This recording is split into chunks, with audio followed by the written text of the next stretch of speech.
Good afternoon. Welcome everybody. It's 4 o'clock, and I'm really delighted to welcome you to our live on Zoom webinar in a very new world, in a very new reality, but one that, along with the difficulties, I think offers some new opportunities. So I'm particularly delighted to see so many people joining us today from outside New York City who otherwise would not have been able to join us. So I'm Magda Teter. I'm the Schwidler Chair in Judaic Studies here at Fordham University. And I'm really delighted to welcome you to this event, which is co-presented with Fordham's Center for Jewish Studies and the Center for Jewish History. And it is my real pleasure and delight to have this event and have us join, have Joshua Teplitsky join us. He is a good friend and colleague to me, but he is to everybody else out there just a nationally and internationally recognized scholar of early modern Jewish history. He has published widely in various journals, and his remarkable book, Prince of the Press, How One Collector Built History's Most Enduring and Remarkable Jewish Library, which was published last year by Yale University Press, was a finalist for the National Jewish Book Award. So it's highly recommended that you read it. Josh's CV is very long, so I will not take as much time. I'm sure we want to get started to talk about plagues. But Josh has held a number of very prestigious fellowships, the Albert and Rachel Lehman Jr. Research Fellowship at Oxford University, where he finished his book on the Prince of the Press and his collection on Rabbi Oppenheim and his collection. He received a grant from the Wellcome Center and the American Academy of Jewish Research. Twice he has been a fellow at the highly acclaimed and known Herbert D. Katz Center for Advanced Jewish Studies at the University of Pennsylvania. He has held the Yad HaNadiv Fellowship in Israel, and we are just adding now the fellowship he's holding this year at Harvard, the Harry Starr Fellowship. So as you can see, it's a very impressive list. And today, Josh and I will talk about how his new book project on disease and plagues is illuminating our new presence. So Josh, let me start by asking you a question. About my own research, I have said that I feel like I live in a twilight zone. That is, be careful what you wish for when you wish that your scholarship should be relevant to the present. So obviously your research, your book project is now very much relevant, but this did not start that way. It did not start as a research project inspired by the pandemic. So tell us more about the project, how it originally started, and then we'll get into it, what happens when you are writing about disease and plagues at the time of plague. Sure. Okay, thank you for the question. You are muted. Am I still muted? Test. Can you hear me? I can't hear you. Okay. Can you hear me now? Test. Yes, now I can hear Very you. good, very good. Okay. Technical difficulties. These are the perils of Zoom access. So first of all, Magda, thank you so much for this invitation to share this work. These are surreal circumstances, but it's really a pleasure to be with you. As Magda already hinted, I've known Magda for a very long time. We met well over a decade ago when I was just a starting out graduate student, and she's been a kind mentor and friend to me for a very long time. And I'm really delighted, as strange as that sounds, to have the opportunity to share some of my thoughts about this strange moment that we're in from the perspective of the past. Just this week, I was doing a little bit of research and I'll tell you more about the longer trajectory, but an anecdote struck me that I thought I might open with. I was reading a chronicle from the 16th century, from the year 1523. And the chronicle closes on the date, the 27th of Nisan, just a short time after Passover is over. Today's Hebrew date is the 28th of Nisan. And the way the chronicle closes is with the author, Elijah Kapsali, writing about an outbreak of the plague in his own time in the year 1523. And there he tells us that he and his family were shut into a house, a way of escaping the ravages of contagion. And he tells his readers that as a way of maintaining his own sanity and as a way of thinking about better times, as a way of getting his mind off of his times but seeking comfort, he decided to write a history of his own. Kapsali closed this work some 500 years ago.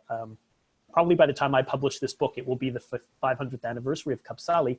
But I think it's interesting to note that as much as things change, they very much stay the same. And here we are 500 years later, about to use a moment of being shut in to not only think about the plague in the past, but to allow us to think about better and different times to lend us a comfort in this moment as well. Now, that's not really the answer to your question, so I'll answer the question as well.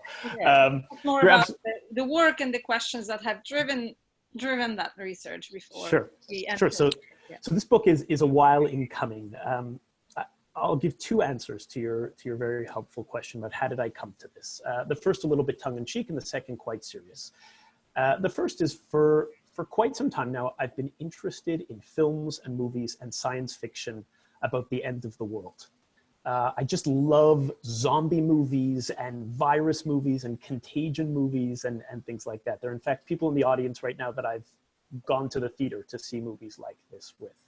But these movies, I think, hold, movies and literature, video games, they keep a hold on our imaginations because they force us, I think, to think about all the things we take for granted and how fragile society is when it's disrupted. I think that's the main argument of so many of these zombie apocalypse films. So these have for a long time captured my imagination. And my imagination was really fired a couple of years ago when I was visiting the archives in Prague and stumbled across in the National Archives box after box of material about the plague. In fact, maybe I'll even share some of what these items look like with you. While you are sharing, I just want to encourage you and the audience to use the Q&A part of your Zoom app and post Q&A questions. We will get to them at the end of our conversation.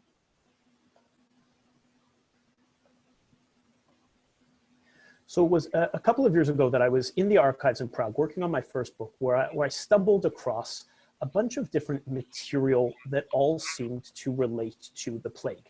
Now, I must stress from the outset, this was just one moment of plague. Plague is something that swept the European continent at least once a generation in the lives of all of its inhabitants. It was a feature of almost daily life. And I was trying to solve just a small puzzle. And so I called up what I thought was just a small file of documents. And the archivists in Prague brought me 3 very heavy boxes full of hundreds and hundreds of pages of documents that look exactly like that. This is the first page of those folders. And I was interested in getting a bit of context about what this was all about. And so I thought I was just going to leaf through pages about the plague. And I was struck that from virtually page 1 of what was supposed to be a set of boxes about plague in Prague, each and every one of them mentioned Jews. This was not a Jewish archive. It was not a set of boxes that were dedicated to Jews, and yet a particular focus on the Jews. This is, as you can see from the bottom of this image, this is page 2. The first page is just the cover page. And on this page here, one of the first words that those of you who can read 17th century German might make out is the word Judenstadt, the Jewish town of the city of Prague. And I was struck by how largely the idea and reality of Jews loomed in the story of plague as it struck this city in this moment, and decided that this was worth some deeper digging into this moment and the longer and larger history of Jews and disease. Okay. And are you, I'm not sure whether you are going to continue or because I don't see Sure. you.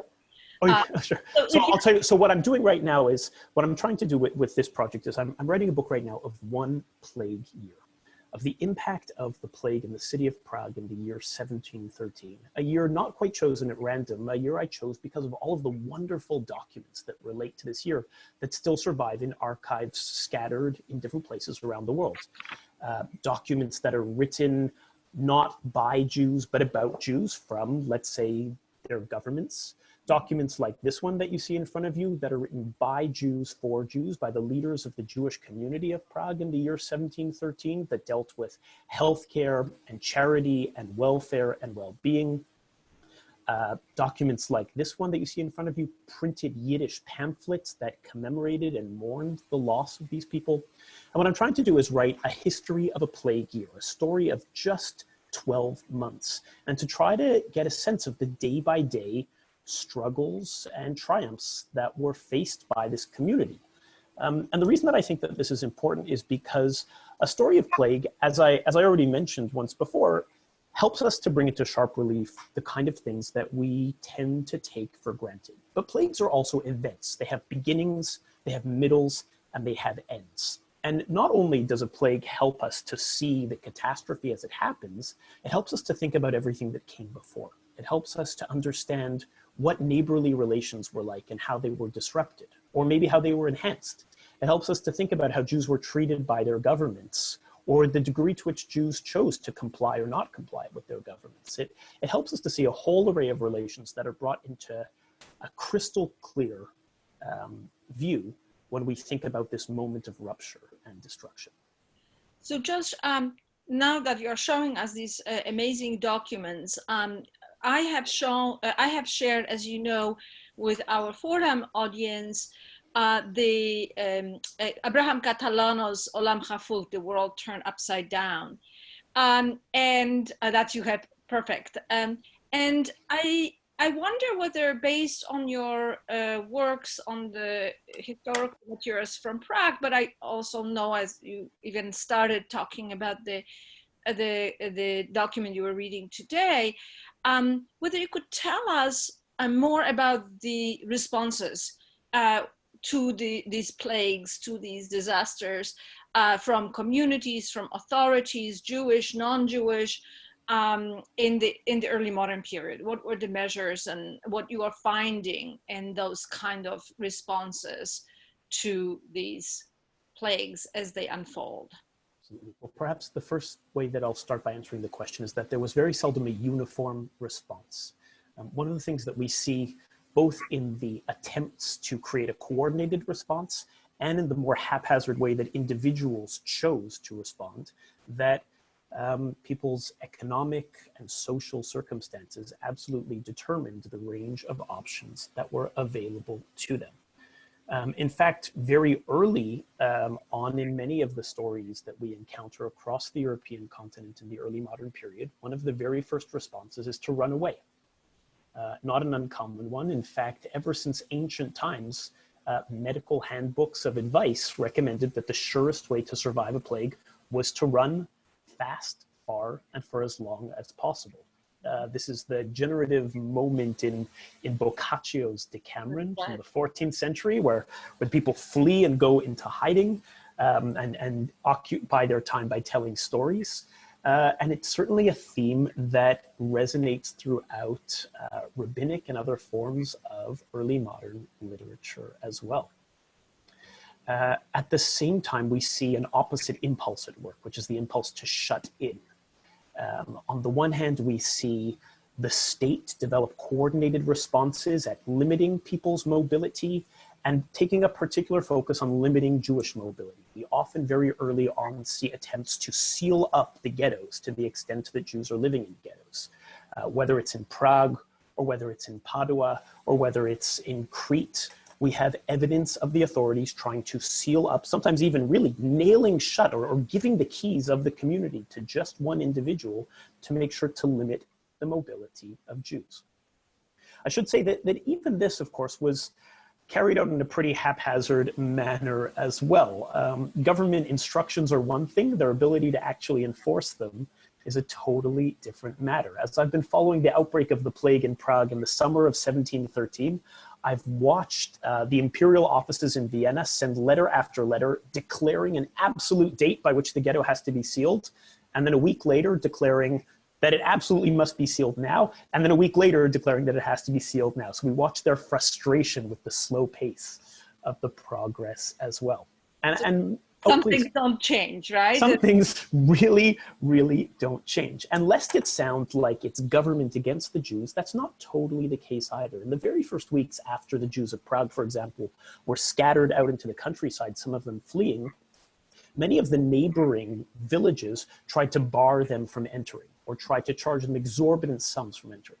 And we have letters from the imperial palace saying, stop that.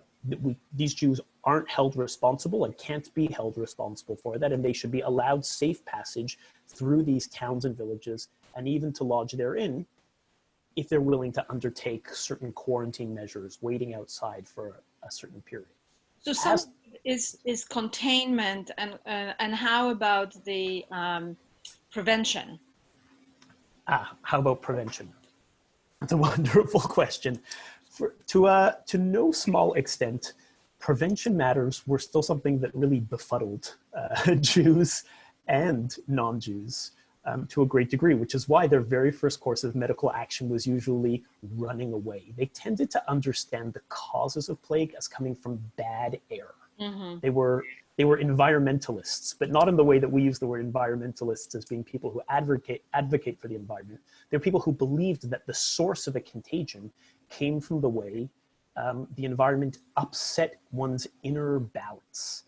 They very much believed that humans were made up of 4 humors, and that the environment, sometimes the setting of stars, were things that could set things off. In fact, they were very, very worried about the constellations. In a lot of the literature, the medical literature from the period, we see a deep concern about the power of the planet of Saturn. And this was not just in non-Jewish texts, but absorbed by Jewish medical texts as well, about the evil, malicious patterns of the planet Saturn, which is perhaps all the more interesting because Jews themselves were often associated with the planet of Saturn, Saturn being the 7th planet, and Jews as observers of a 7th day of rest were often identified with this planet as well. But they did, of course, have medical solutions as well. This document that I have in front of you shows efforts that were made by Jews to recruit the barber surgeons of Prague to get to work on seeing the poor and the sick. Here you have before you a medical textbook that was published in Venice of 1683 that actually tells us, the text that I've translated and put up on the screen here actually tells you a bit about how doctors would go and see patients. I'll read it aloud for you. It says, and this was the custom. A Jewish doctor would go and visit the sick, and if he saw signs of the plague, such as black carbuncles or buboes in the groin with fever in bad cases, and especially if he had a tongue white as snow, then he would tell the non-Jewish doctor to come and see him, and he would instruct the sick bed to be taken to the sick house in the hands of Samuel Gabai of blessed memory, and if not, to stay home and heal there. Now, what you might see going on here is that there's not 1 but 2 doctors who are involved in the diagnostic process, and one is Jewish and one is not. There appears to have been some kind of cooperative diagnostic activity. First, the Jewish doctor would enter the house of Jews. I presume this is because Jews would have trusted Jewish doctors to enter their house more than they would have trusted non-Jewish ones. But then when it came to figuring out what kind of action should be taken, the Jewish doctor enlisted the non-Jewish doctor, who would then make the arrangements for the sick bed to be taken to state facilities. And indeed, one of the most common things, it's funny to see this, I mean, I'm speaking to you from New York City right now.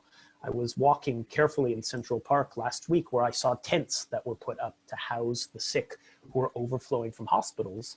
And plague hospitals were a long feature of the early modern period as well, where there were special hospitals that were set up to deal with the sick. And as you can see in this text here, it was the non-Jewish doctor who would instruct the removal of the sickbed to go to these special sick houses that were a place of special treatment. Finally, we might also look at some of the home remedies that people used in order to deal with sickness. Here is, this is a text from a Yiddish I guess we could call it a home remedy book from the late 17th century that has all kinds of ideas for what you should do in order to keep illness out of the house. In these centuries of plague, there was a belief in the panacea, the all-powerful drug called the Tyriac. It was supposed to be a good for what ails you kind of potion that had all kinds of recipes for it. All kinds of recipes to make this. And here's a recipe that people are welcome to try if they want at home. Sour grapes, the juice of lemons, 1/4 mug each, crushed walnuts and grated white bread. It's almost a recipe for charoset, minus the white bread part. Mix it together with meat, very healthy in these times. This is from north of the Alps. Often south of the Alps, you see people suggesting to mix etrogene into their mixture. Also to light fires to get rid of the bad air. And I'll add even one more. People were often worried that the very emotions that they expressed might make people sick.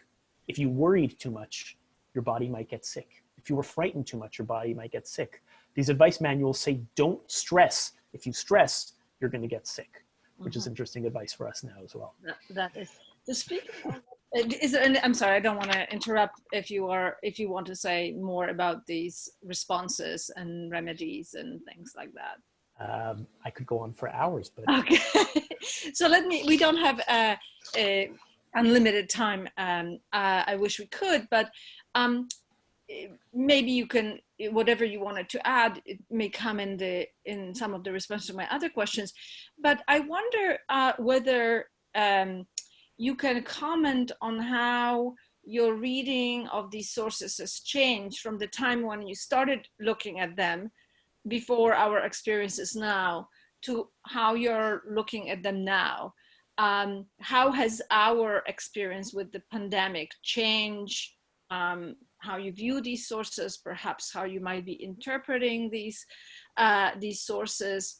Have our experiences given you new insights into these materials? Absolutely, yes.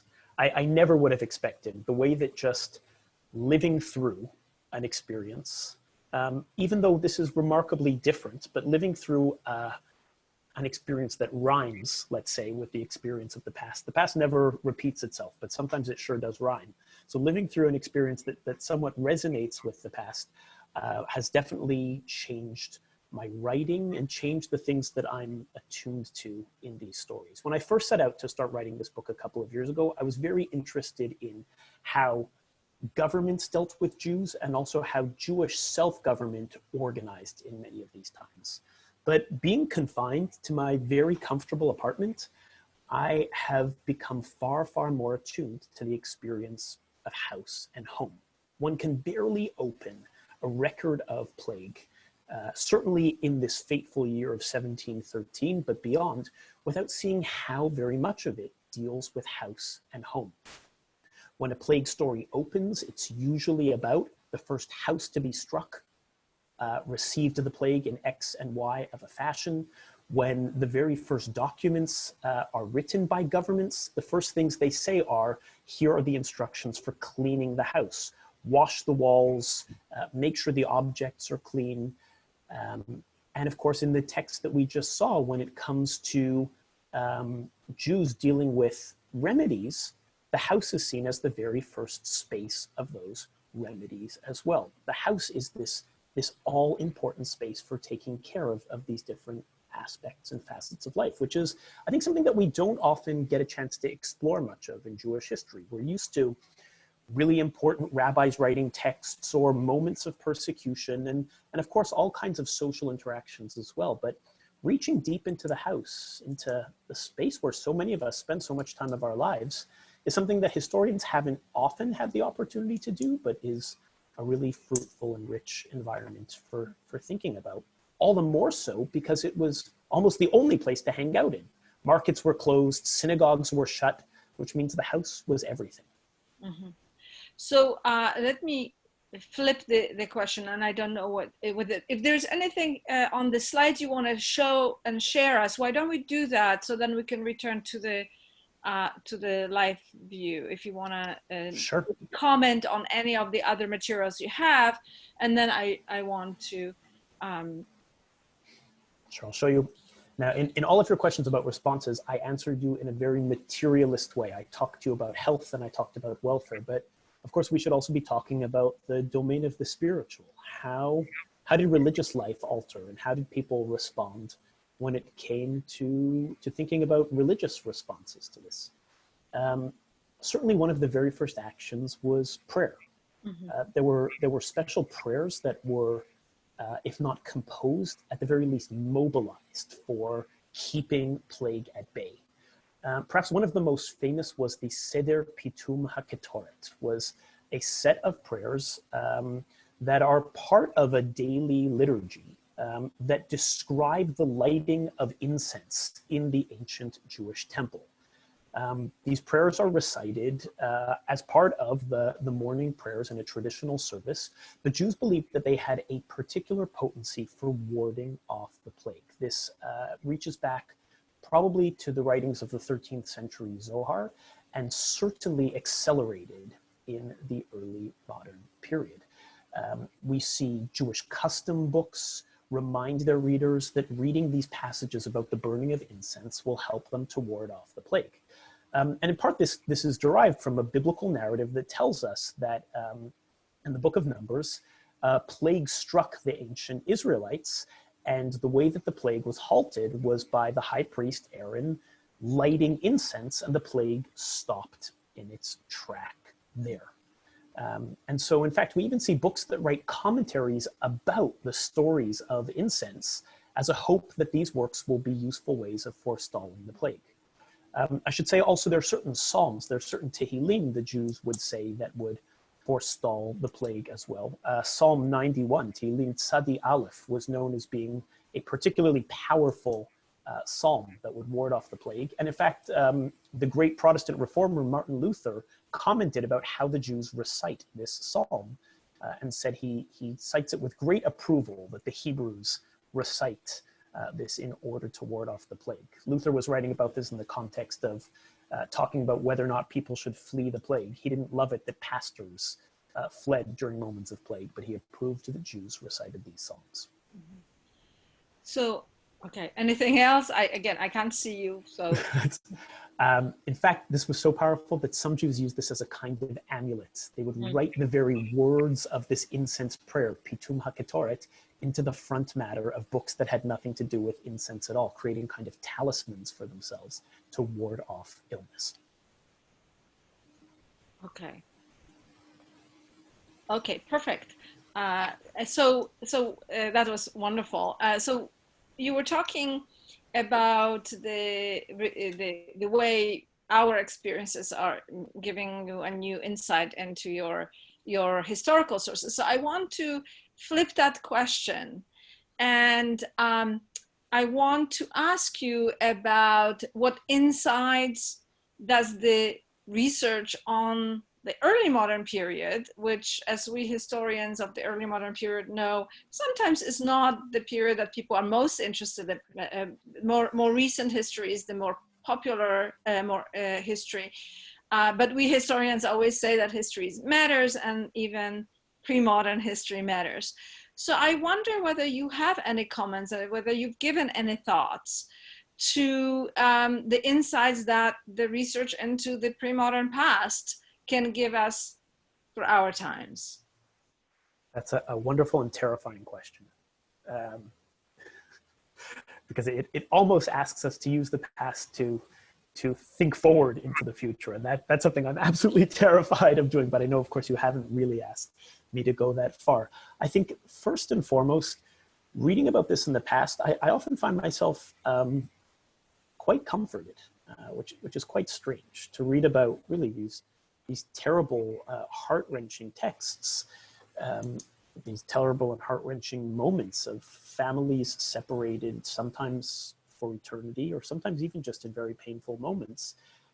But it is almost comforting to know that the world in different places has gone through terrifying pandemics like this before and survived.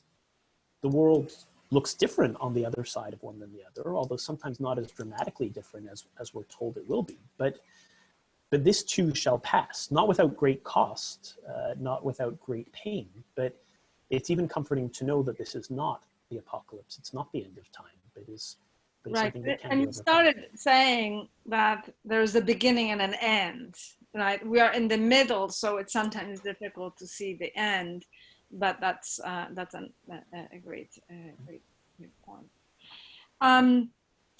So I was just recently rereading Michael Brenner's book on Jewish historiography, and he starts the book by quoting Gabriel Garcia Marquez, saying that life is not what one lived, but what one remembers and how one remembers it in order to recount it. And Brenner ties it to historians that history is not what actually happened, but what we recount about it and how we recount it. So we won't go deeply into what historians have been saying, but I want you to comment on what are the common assumptions about epidemics in Jewish history and Jewish history, whether you, as you were going deeper into the materials, whether you were surprised by any of the historical sources. Interesting question. I'll respond to that on a couple of counts. First, the quote from Marquez is such a nice one. Although in some ways, I think epidemics buck that trend. Historians, it's true, don't just report on the past. In some ways, they create stories out of the past by choosing where to start, where to continue, and where to end those. Stories of epidemics, in some ways, buck that trend because they're there for the taking. It elicits responses in the moment and is not necessarily something that one has to search too hard for to find. It's a low-hanging fruit. In the words of one of the most important historians of epidemics, Charles Rosenberg, an epidemic is an event, not a trend. And so, like a war that has a start with a declaration of a war and then a peace treaty that ends it, an epidemic, even though it's not created by human choice, is full of human agency. Is full of all kinds of decisions that are elicited in this rapidly changing environment that bring all of these different human agents into the mix as well. What are some different ways or some conceptions and misconceptions about the past?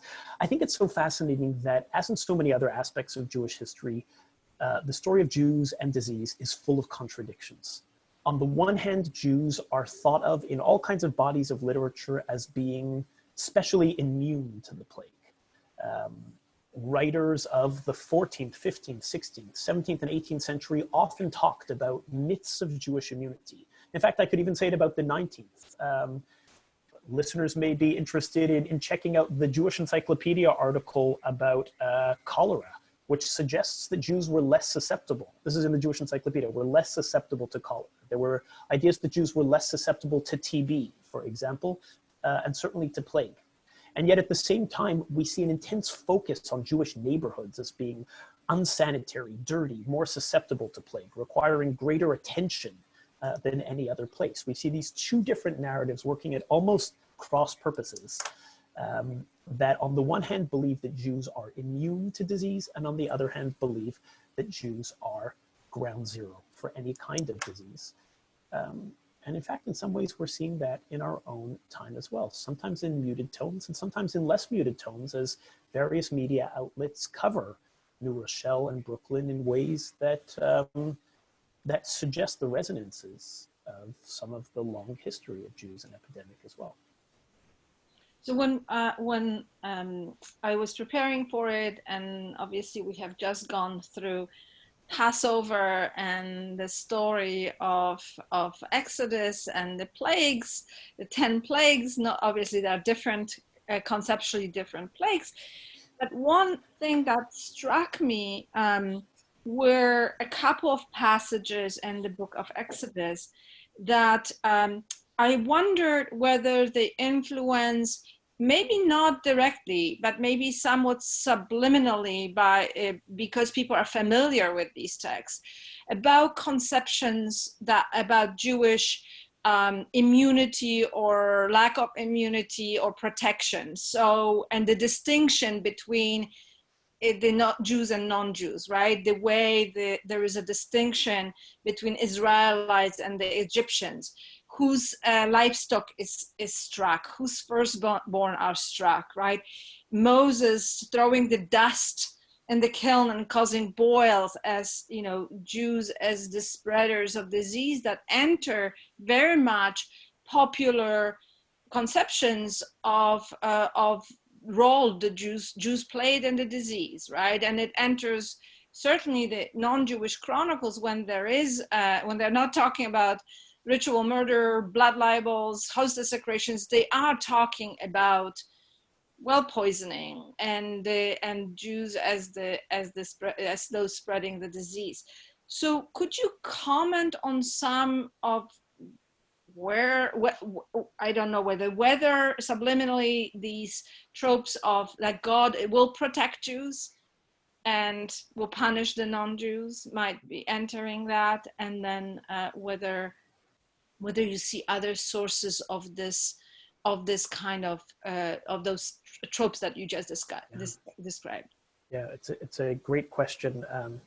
And in fact, in the weeks before Passover began, I thought, wouldn't it be interesting to pick this question up again and to think about the resonances of the 10 plagues in these narratives, in rabbinic writings and all kinds of other spots. I was actually struck by what felt to me like a relative silence of images of the 10 plagues in Jewish writings. I'll say this is in Jewish and Hebrew language and Yiddish language writings, a relative disinterest in marshaling the stories of the 10 plagues instead. 10 plagues. Instead, what I often saw was other plague narratives that come from the Bible that were picked up by Jewish writers. Some, for example, included, like the story of the Pitum HaKetoret, the story of the lighting of the incense from Numbers, for example. Or another plague narrative, or another plague episode from the Bible that looms largely for Jewish writers is an episode from the end of the book of Samuel, in which a plague is unleashed upon the Israelites under King David, who conducts a census. The book of Samuel tells us that David conducts a census and God's wrath is unleashed. And then a prophet comes to King David and says, the people, you will be punished and you get to select your form of punishment. Defeat by your enemies, famine, or 3 days of plague. And David selects plague. And the plague breaks out and claims 70,000 lives, the Bible tells us, and then halts at the threshing floor just outside of the city of David, which the book of Chronicles tells us was exactly the spot where the temple would be built, purchased by David and built by Solomon afterwards. It's stories like that where God halts the plague on behalf of the people of Israel that loom much more largely for Jewish writers and for Jewish readers. And I think it's not difficult to conjecture why. They seem to be very invested in stories of God's mercy at work. They're interested in texts, they're interested in traditions that report to us about times when God has decided to smite his own people and times when God has then chosen to halt that decision. And so whereas the 10 plagues are often about smiting others, these stories are the ones that are marshaled more often when Jews are thinking about comforting and making sense of the present for themselves. That is a great way to segue to some of the questions that were asked by the audience. And one of our members on the audience, Beth Shishevi, asks, what did the plagues mean symbolically to the Jews?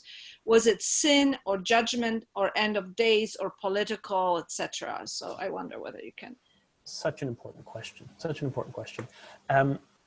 In a number of different, let's perhaps start with medical books, because medical books are a place where you would imagine the most naturalistic of causes to be offered.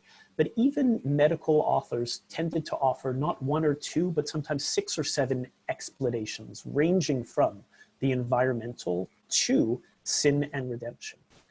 And they often advocated not just burning incense in the houses, cleaning houses well, running away, sealing doors, but also repenting. We could say they were hedging their bets, or they were understanding a whole confluence of causes, both sin and redemption, as well as agency, ways that humans could take matters into their own hands. In the text that you referenced earlier, Magda, Abraham Catalano's 1630 text, one of the things that I find so fascinating about it, when he talks about the plague first coming to the area, one of the first things Jews do is they print up prayers. They use the power of the printing press to print up prayers, to hopefully say the Pitum HaKetoret prayer and distribute these prayers as widely as possible. And they conduct days of repentance, days of fasting, because indeed, of course, it had a symbolic and very real power of their intimate relationship with the divine to them. So there are a couple of questions that were asked about sort of governmental responses. One was about the Prague example. What were the similarities and differences between the Habsburg administration and Jewish communal approaches to public health? Nice. That's a great question. And I'll try to answer a couple as we take them together. So first of all, the Habsburg authorities understood the Jewish quarter. They were not working to protect it, but rather they were working to protect everyone else from the outbreak there. The documents often refer to the already deeply infected Jewish quarter. And so the efforts, therefore, to halt the plague by keeping the Jews concentrated, and I use the term advisedly, by keeping the Jews concentrated in their ghetto. When the plague spreads to other places in the empire, they often talk about it's because the already infected Jews dragged it. They schlepped it, is the German word, schlepped it to other places along the borders and into different places. As for the similarities between state responses and communal responses, state responses were usually designated towards separating Jews from their neighbors. In addition to walling off or shutting the gates, they often articulate all kinds of concerns to keep people apart from each other. They say that Jewish and Christian washerwomen need to stop doing their laundry next to each other, which of course tells us that in normal times, Jewish and Christian washerwomen were doing their laundry next to each other. It tells us that when Jews who are able to flee the city leave, they're prohibited from storing their goods with their Christian neighbors, which tells us that Jews had a measure of confidence and were interested in storing their goods with their Christian neighbors. Whereas the Jewish elders, on the other hand, the Jewish leadership, they were called elders in their language, Jewish leaders, on the other hand, are concerned with coordinating medical responses.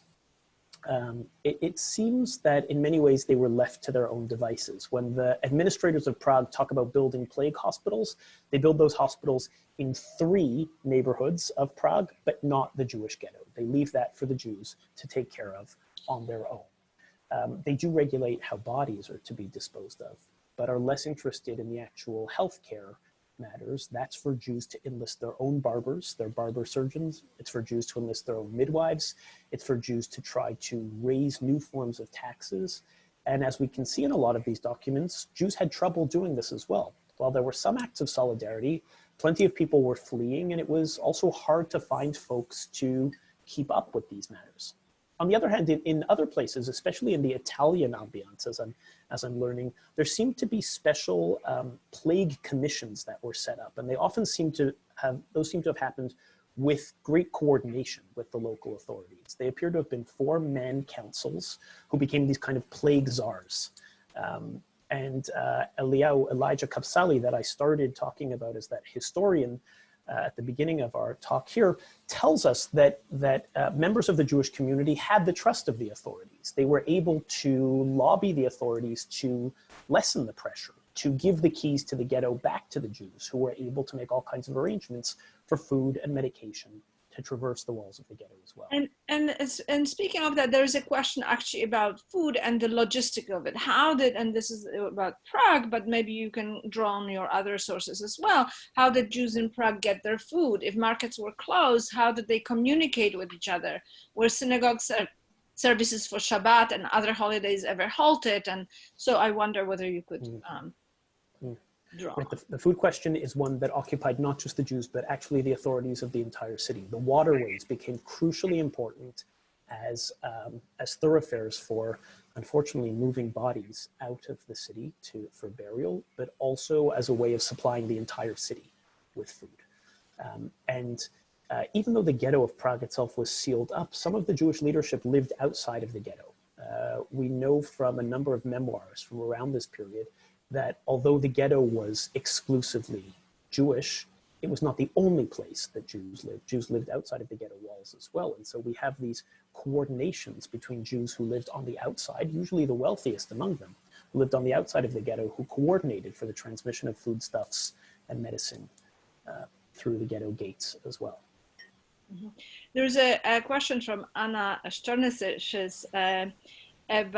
saying, today, when we deal with plague, our hope is with science, medicine, biology, epidemiology, even political scientists who tell us how to run the society.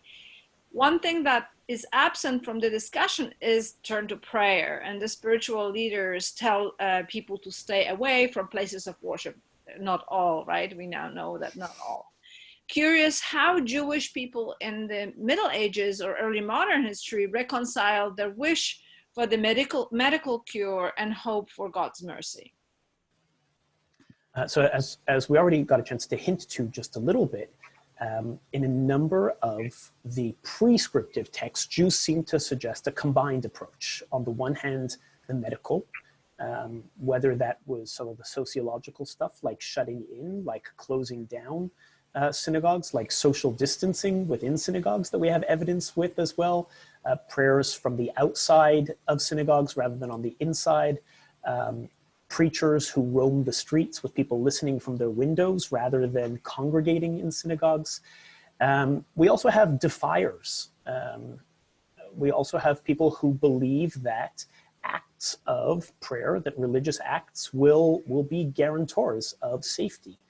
A custom book from 17th century Worms on the western front of the Holy Roman Empire tells us that in the summer of 1666, a family living in town had a baby boy on a Wednesday, had a baby boy, and over the course of the weekend that followed, a number of the family members fell ill and died. The family held a funeral on Monday and then a funeral on Tuesday, and then on Wednesday was supposed to have the bris, the circumcision of the baby. And while most of the circumcisers and even the rabbi of the town himself refused, one Jew tells us quite proudly that he defied these orders and held all of the customs as regularly planned, and closes his account of this as saying, "And may God protect us from the plague." So we also see acts of Jewish defiance, who understands that maintaining the norms of their prescriptions will be the way to protect them as well. Let me, what about, you mentioned the social distancing in synagogues.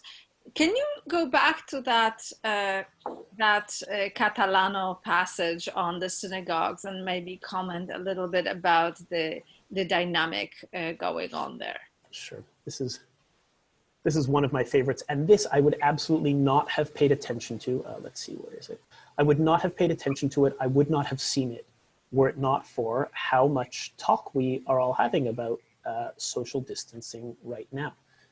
This is Abraham Catalano's text. It's probably based on what was first an Italian language manuscript and then a translation into Hebrew. And I'm deeply appreciative of the scholars, librarians, book dealers, and collectors who've drawn my attention to this wonderful material. Here, Catalano tells us that as a member of a four-man commission, he set some policies in place that decided where people should pray. He tells us every unmarried man who attended prayer services was to stand outside of the synagogue of the Ashkenazim. There were two synagogues in Padua. There was an Ashkenazic synagogue and an Italian synagogue. And he seems to tell us that there was a kind of communal hierarchical division, that married men would stand inside the synagogue, and then in the courtyard of the synagogue is where they would put the single guys. He similarly tells us that in the Italian synagogue, for example, people were spaced out. So what I see happening here is a spacing out of people. In the Italian synagogue, they put some of the men in the women's section in order, once again, to allow a kind of safe social distancing between people. And you notice also that they were The very... women then would not be in that synagogue. And women would be told, say your prayers at home. Mm-hmm. Exactly right, exactly right. So here we see a kind of effort there. And indeed, early moderns were aware of the fact that sometimes social distancing was the necessity. There's a heart-wrenching passage in the memoirs of Glickl of Hameln, the 17th century North German Jewish female memoirist, who tells us about a time during Sukkot where it was suspected that one of her young daughters had come down with the plague. She was dressing her daughter during the start of Sukkot, and as she touched her in places where buboes were known to form, the underarms, the girl winced. And they were driven out of town by people who suspected that this girl was carrying the plague with her. And the family separated Glickel's own family from her daughter, who was sent out into the countryside with an attendant, with a servant. And Glickl tells us that every day her husband would walk the distance from town to bring holiday food to the daughter. And even though he wished desperately to reach out and clasp her close, his family members pulled him away so that there could be no contact between them. People were very much aware that contact was one source of the contagion, even as they understood it to be miasmatic, to come from bad air. They also certainly believed in forms of contagion as well. And they observed different forms and degrees of social distancing. Okay. If you could, we can go back to face. And so since you're talking about the sources of contagion, a question that's asked by Jonah Bayarin. I'm curious how historical Christian European anti-Semitic scapegoating responses to plagues prefigured or co-developed with past and present anti-Asian plague scapegoating in Christian America. Are you there? That's a great question. Magda, do you want to, I mean, because you have written this magisterial book on blood libel, I would be very happy to hear what you have to say about an answer to this question. I think we can both comment on the fact that in times of crisis, minority groups are often scapegoated for the ills of the society or for the ills that the crisis reveals about the society. In terms of the plagues, obviously Jews are the visible minority in Europe, and often, not everywhere, but often are perceived as a source. In fact, I'm teaching medieval and ancient and medieval Jewish history this semester, and one of the texts from the Black Death is talking about that, well, people didn't believe that Jews did it, right? So, but there were pressures by some groups that eventually lead to those kinds of riots. So it wasn't a uniform response to blaming Jews for these things. But I wonder whether you can comment on the Christian Europe and whether you see, I mean, you commented briefly about the way this disease now is reported about Brooklyn, Rockland County, and other in the Jewish context, but more broadly in terms of what we're seeing in our own country in terms of responses and the blame laid on. I think your point is very well taken also about making sure that we keep our sights set on a variety of responses, on competing pressures. A 17th century autobiography tells us that from the Bohemian countryside, tells us that when the plague broke out in the 1680s, Jews sought refuge with one of the magnates living there in the countryside, who allowed them to dwell in his home. And he said to the Jews there, you can stay here, but if the riffraff finds out, you're on your own. This kind of very delicate tightrope between I don't mind you, but if the pressure mounts significantly from the pressure of the mob, then I'm going to hand you over to them, lest they burn this entire place down. I think it's also worth pointing out, I think that the questions about the Orient, about East and West, about others is very valuable when we think about the past as well. At almost the exact same time that the Habsburgs are being very careful to quarantine the Jews within their ghettos, they're also building a large wall on their eastern frontier with the Ottoman Empire, believing that the Ottoman Empire is a site, a non-Christian Eastern territory that is instrumental in the infiltration of the plague into Europe, which is quite resonant with the way we're told about the China virus now. The virus as being from a foreign place that comes in and infiltrates our midst. Oh, sorry, Magda, you wanted to say something? Please. I'm watching time, so I want to get to a couple of more questions. We will not be able to answer all of the questions, but I'm happy to say that this is not the last event related to Jewish history and plague, and we'll have Josh back, and we'll have a couple of more events. But before I announce it, I want to just ask a question about, there are a couple of questions related to the sources and who the authors are, and implicitly whether there are any sources that are written by women or whether there are all male authored composed sources. That's a lovely question. There's the one that I mentioned to us just very briefly about Glickel's text. I should also point out that although it's exceedingly difficult to recover the voices of women, one of the other ways that I came to this entire story to begin with was when I discovered a different archival holding in a different part of the world of a book of oaths of 63 inventories that were made by women beginning in April of 1714, once the plague had stopped.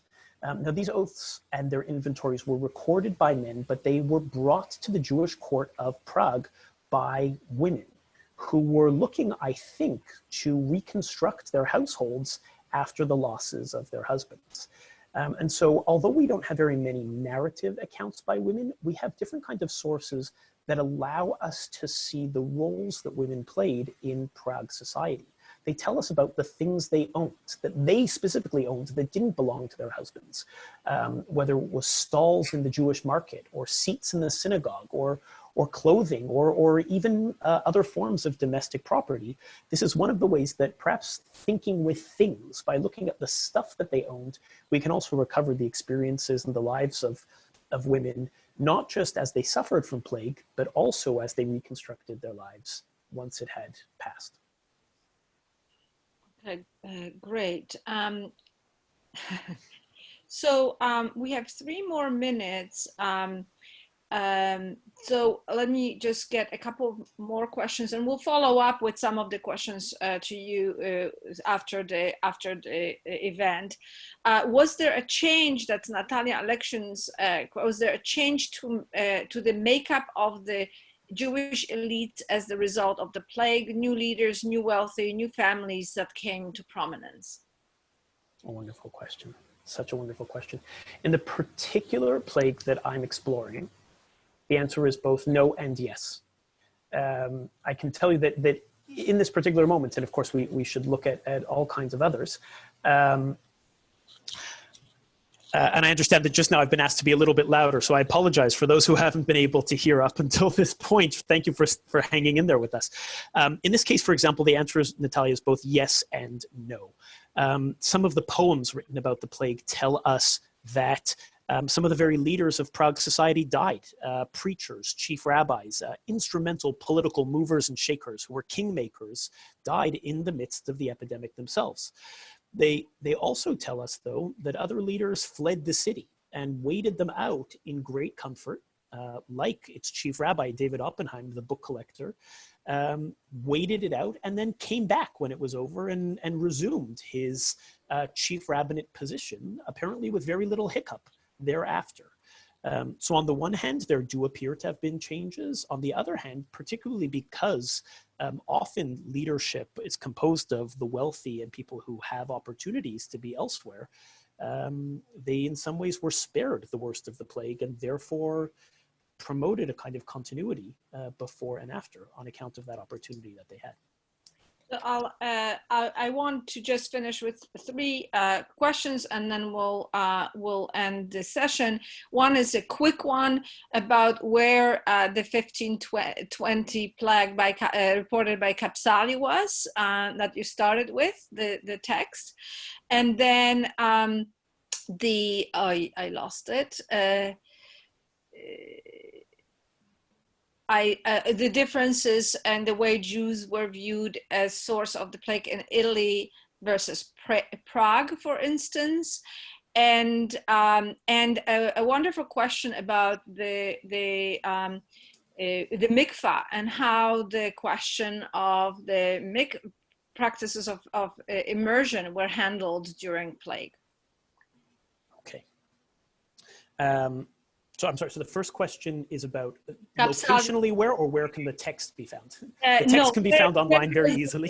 Where was the plague of 1523 was in Venetian Crete. It was on the island of Crete in the town of Candia, which is where Elijah Kapsali, who was from an old Greek family, well, partly Greek and partly Venetian, partly Ashkenazic as well, was writing. This was in 1523, and it was an island in the Eastern Mediterranean that was part of the Empire of Venice, an important trade empire that was a home to Jews there. A wonderful new book has come out about that recently. Google Jews of Venetian Crete. The next question, I'm sorry, Magda, was Italy versus Prague. Yes. Italy versus Prague. In some ways, quite different, but in many ways the same. The fact that one of the first things that happens is closure, is walling up, suggests to me that in many of these places, there is a concern to separate Jews from everybody else. Although I really should note that even over time, even within Prague itself, the policies change. In the 1713 plague in Prague, Jews are walled in. A generation prior, in 1680, plans are mooted to expel the entire Jewish community and move it elsewhere. So there are regional differences, and also as healthcare professionals in the early modern period are always fighting the last war and always trying to come up with new solutions. And so sometimes they look to expulsion, sometimes they look to containment. And of course, they're always worried about the buck as well, much as in our time, there are these competing pressures on the one hand about public safety and on the one hand about the cratering economy. Authorities were very aware as well that that overly extreme pressures on the Jews that would bring Jewish commerce to a halt could also have deleterious effects for society. Taxation on Jewish mobility and Jewish trade was an important revenue source. And so many of these groups, many of the authorities were interested not only on stemming the Jews, but rather on controlling their mobility to make sure that they could have the best of both worlds. And finally, about mikvaot, I actually don't yet know the answer to that. I've started looking for it, but I do not yet know the answer to that. It's an important, very important question that I just haven't been able to research fast enough, even though this is years in the making. Okay, well, I want to thank Josh for this, and I want to tell you that we're discussing of a potential follow-up to this conversation because we were unable to address some of the questions that we wanted to address, and we are planning to continue more focusing on the historical responses, not in the history, not at the time, but how the memory and the transmission of that information through historians, both the early modern historians, but also modern historians of Jewish history, about the disease and plague came about, and how they were maybe contributing to some of the preconceptions and myths and stereotypes that we are now facing as well. So I hope you'll join us on May 6th. That is 2 weeks from today at the same time, Wednesday, the 4 p.m. And we at Fordham will be also hosting 2 more events in May. One we're working on a panel, a tricontinental panel on the COVID responses to COVID among the ultra-Orthodox communities in Israel and Europe and in the United States. And that will be sometime in May. We're trying to get the time slot that will work with the different time zones. And we'll have another event at the end of May that will be a book launch, online Zoom book launch. So stay in touch, and we'll be in touch. We'll be sending the video, link to the video, and other information in our weekly newsletter on Monday. So thank you for joining us. It was over 230 people who joined us. So thank you, and we hopefully will we'll have you join again. If I can just say, Magda? Yeah. If I can just say my thanks to you. Thank you for this wonderful opportunity. Also, thank you to the audience for your wonderful questions. As Magda started this off, changing times invite us to see different things in the past, and changing conversations invite us to see different things as well. And if we didn't get to answer your questions, our email addresses are up on the screen here. You're more than welcome to get in touch with us with questions. Every time a question is asked, we see the past in new ways. And we write the story afresh. So thank you all for your participation and for your engagement. Yes, thank you for joining us, and hopefully